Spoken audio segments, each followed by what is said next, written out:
करतानी नैहर के काजल हम पेन्हतानी भीतर के छागल यूज करतानी नैहर के काजल हम पेन्हतानी भीतर के छागल रोज कहीं ना लियावे किन के बिजी रहे भगार दिन के उठू से में सब दिन के बिजी रहे भगार दिन के उठू से में सब दिन के का बताइए सब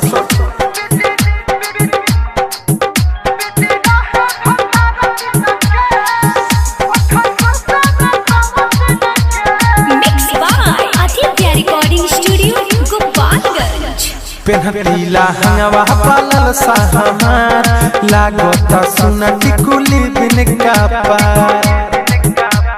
सुना ना पेन्हतीला हंगवा पालल सहमार लागता सुना टिकुली बिन का पार सट देले आवे जवन सौतिन आघावे हक खाले हमार छीन के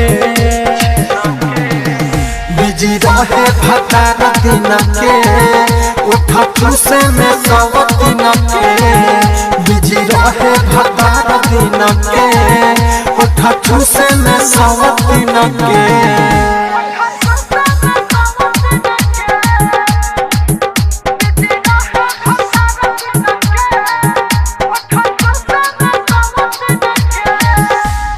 बड़े ना गिरी मनाही बापा हो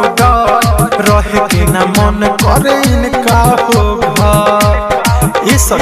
सुना ना बड़े ना गिरी मनाही बापा हो